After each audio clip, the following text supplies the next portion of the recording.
Salut à toutes et à tous et ravi de vous retrouver pour une nouvelle édition de la Minute Quintet. On prend la direction de l'hippodrome de Longchamp ce dimanche 13 juillet. Une belle réunion qui nous attend. D'ailleurs, ce sera le 14 juillet. Le 14 juillet, ce sera la fête nationale. Et c'est vrai que du coup, ce sera le handicap de la fête nationale ce dimanche sur l'hippodrome de Longchamp qui sera support de Quintet. Les horaires ont été un peu modifiés. Ce sera la troisième course du programme prévue à 18h. Une fois n'est pas coutume, d'habitude c'est 15h, 15h15. Aux alentours, là on a décalé un petit peu aux horaires un petit peu de semaine, donc voilà, sachez bien que ce sera à 18h le quintet de ce dimanche. C'est un handicap pour des chevaux âgés de 4 ans et plus, un lot assez normal, assez traditionnel avec 14 concurrents seulement sur le parcours des 2000 mètres de la grande piste qui nous attend. Voilà pour les détails techniques. Avant de parler de ce quintet, je vous rappelle également qu'il y a notre jeu concours avec un mois d'abonnement à gagner au Prono VIP sur le site turf-fr.com. Il vous faut tout simplement trouver le gagnant de ce quintet et commenter sur YouTube, sur notre vidéo YouTube pour avoir une chance de remporter cet abonnement. On va maintenant parler du quintet. On va rentrer dans le vif du sujet avec le numéro 6, Ganas, que j'ai retenu en tête. Un Ganas qui a refait parler de lui après 2 échecs à ce niveau-là. Il a vraiment acquis beaucoup d'expérience. C'est un concurrent qu'on avait vu remporter son quintet à l'âge de 3 ans sur l'hippodrome de Fontainebleau. Derrière, il avait prouvé qu'il avait encore un petit peu de marge, se plaçant à plusieurs reprises. Voilà, depuis le début du printemps, c'était un petit peu moins tranchant, même s'il comptait une 4e place sur l'hippodrome de Longchamp. Mais surtout, il avait beaucoup déçu par la suite, le 28 avril et le 5 juin. Dernièrement, dans un handicap disputé à Chantilly lors du prix de Diane, il avait très bien tenu sa partie en se classant 2e d'un gros handicap de classe 1 battu par Bulace. Donc, je pense qu'il est revenu au top. Il a un très bon numéro dans les stalles de départ. Ils sont pas nombreux en plus, ils ne sont que 14 au moment de la découpe du handicap. C'est vrai qu'il n'était pas énormément, donc on a préféré en mettre un petit peu plus en deuxième épreuve. Toujours est-il qu'il a vraiment beaucoup d'arguments à faire valoir. Le terrain devrait être à sa convenance. La lice est à 0. Pour moi, il a tout pour plaire et ce serait logique de le voir lutter pour la victoire. Ensuite, j'ai retenu en deuxième position le numéro 3, Harry Way, un cheval qui a vraiment repris du moral également depuis son retour dans cette catégorie. 4e à Marseille-Borelli fin mai, et puis il a confirmé en se classant 3e le 15 juin lors de la journée du prix de Diane en arrivant juste 3e derrière Ganas que j'ai retenu en tête. Donc la ligne est bonne, c'est un cheval qui aime prendre les devants et avec une piste roulante, il est capable d'aller très très loin et je le pense même capable, pourquoi pas même, de remporter cette course. En tout cas, il fait partie des priorités. Ensuite, j'ai retenu en 3e position le numéro 9, Rakib, qui a repris un peu de fraîcheur. Il avait été décevant le 5 juin dans un quintet disputé sur l'hippodrome de Longchamp. La moyenne piste, c'était un petit peu une course référence puisqu'on retrouve 6 concurrents qui ont disputé cette épreuve. Maintenant, le fait de ne pas l'avoir revu depuis un peu plus d'un mois, c'est un avantage. Il aime courir sur sa fraîcheur. Et puis auparavant, il avait terminé 4e d'un handicap sur ce parcours. Donc clairement, il a la possibilité de bien faire à cette valeur. Pour moi, il vaut même une telle épreuve. J'aurais préféré un meilleur numéro dans les stalles de départ. Il a besoin d'être un peu planqué durant le parcours. Mais avec une lice à 0 et un terrain à sa convenance, je pense vraiment qu'il est capable de monter sur le podium. Ensuite, j'ai retenu en 4e position le numéro 10, Alamid. C'est un petit peu une inconnue. C'est un cheval qui nous vient de Grande-Bretagne. Et c'est vrai que depuis son arrivée sur notre sol, il est irréprochable.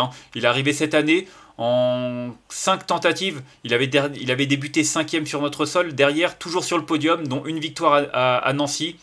Voilà, j'ai l'impression qu'il est encore même meilleur depuis qu'on lui a mis les œillères australiennes. Toujours est-il que sa 2e place derrière Jet Set en battant Kessura Hungry Heart, je trouve qu'elle est pas mal et surtout ça lui confère une chance assez intéressante à cette valeur. Donc pour moi, il est capable de se révéler, en tout cas pour son premier essai dans un handicap en France, et pourquoi pas même monter sur le podium. En tout cas, je trouve qu'il a vraiment une très belle carte à jouer.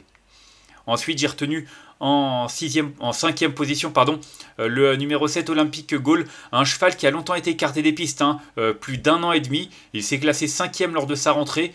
Visiblement, il est déjà en condition avancée. Cette tentative lui a certainement fait le plus grand bien. Et puis surtout, il avait fait l'arrivée de Quintet à l'âge de 3 ans en valeur 40. Là, il est pris en valeur 37. Alors, bien entendu, il peut manquer pour pouvoir jouer les premiers rôles, mais à cette valeur de 37, clairement sa chance est évidente. Et même si il peut, comme je l'ai dit, manquer pour la victoire, le voir jouer même une place sur le podium, je ne serais pas étonné. En tout cas, voilà, je l'ai retenu seulement 5e parce qu'il faut faire des choix et que j'attends peut-être de voir même des progrès, mais Peut-être également un manque d'expérience qui peut jouer en sa défaveur, mais clairement c'est un cheval qui a à mon sens de l'avenir à ce niveau-là. Ensuite, j'ai retenu en 6ème position l'As Motion, que j'ai repris en confiance. Hein. Il a remporté son quintet, pas sur ce parcours parce que c'était 2000 mètres, moyenne piste, le 5 juin, mais il avait remporté cette course référence. Derrière, on s'attendait à ce qu'il ait encore un peu de marge et qu'il puisse s'imposer une nouvelle fois du côté de Lyon-Paris dans un événement délocalisé. Maintenant, il a déçu. Mais je le reprends en confiance. C'est vrai que Lucas Wolf ne fait pas le déplacement pour le monter, mais on fait appel à Théo Bachelot. Bien entendu, il y a toujours la petite incertitude de savoir s'il a vraiment suffisamment de marge pour pouvoir encore bien faire à ce niveau-là. Mais j'ai envie d'y croire un petit peu et j'ai envie de penser que son échec récemment ne reflète pas sa vraie valeur. Et je lui accorde une autre chance, mais plutôt pour une place. Ensuite, j'ai retenu en 7ème position le numéro 2 Sous la neige. Il avait un petit peu déçu dans cette catégorie lorsqu'il avait été orienté. J'ai l'impression qu'il n'a pas forcément une grosse marge de manœuvre. Peut-être que le fait d'être rallongé va lui en donner un peu plus. C'est en tout cas un sacré coup de poker que tente son entourage sur 2000 mètres. C'est un cheval qui n'a jamais dépassé 1800 mètres et sur 1800 mètres il avait terminé 7ème. Donc voilà, il y a quelques incertitudes. Maintenant, il a quand même terminé 5ème d'un quintet sur l'hippodrome de Nantes lors de sa dernière sortie, prouvant qu'il était capable de bien faire dans cette catégorie. On lui retire les œillères cette fois-ci. Voilà, il y a du pour et du contre. J'ai envie de penser qu'il peut bénéficier de l'allongement de la distance pour s'illustrer, mais j'ai des doutes. Du coup, je le retiens juste en fin de combinaison. Et enfin, en 8ème position, j'ai retenu le 8 Dipsy qui reste sur une 4ème place dans un handicap disputé du côté de Chantilly. C'était la 2e épreuve du handicap, du grand handicap de la Morlaix, je crois. Enfin, le handicap dans lequel Ganas terminait 2e, lui, courait la 2e épreuve. Toujours est-il qu'auparavant, elle avait terminé 5e du quintet référence remporté par Motion. Donc, honnêtement, elle est compétitive. Pas forcément de marge, mais compétitive pour une place. Et enfin, en cas de non partant, j'ai retenu le 11 Zilrak. J'ai longtemps hésité. Finalement, c'est lui que j'ai choisi. Il est en forme. Il vient de le prouver en s'imposant dans la 2e épreuve du handicap remporté par Motion. Donc, il monte de catégorie. Mais la manière a été quand même assez séduisante lors de sa victoire. Et je pense qu'il a encore un petit peu de marge à lui de le prouver. Mais en tout cas, je trouve qu'il mérite quand même un certain crédit. Ce sera juste un regret de ma part. Il faut faire des choix. Mais n'hésitez pas à le rajouter dans un champ réduit. On va faire un petit récapitulatif de ma sélection avec le numéro 6 que j'ai retenu devant le 3, le 9, le 10, le 7, l'As, le 2 et le 8. Et en cas de non partant, le numéro 11. En conseil de jeu, pour moi le numéro 6, Ganas, il a tout pour plaire et je le vois vraiment remporter un 2e quintet après avoir remporté un événement à l'âge de 3 ans. Le numéro 3, Harry, il est dur à l'effort, il va prendre encore la tête. Si la piste est roulante, il est capable d'aller très très loin et pourquoi pas même d'aller au bout. En tout cas, pour moi c'est également une toute première chance. Et puis le 9, Rakib, il retrouve un parcours qu'il apprécie, il a repris de la fraîcheur. Je pense vraiment qu'il est en mesure de jouer lui aussi un très bon rôle, même si j'aurais préféré un meilleur numéro dans les stades de départ. Donc 6, 3 et 9, mes 3 préférés dans cette compétition.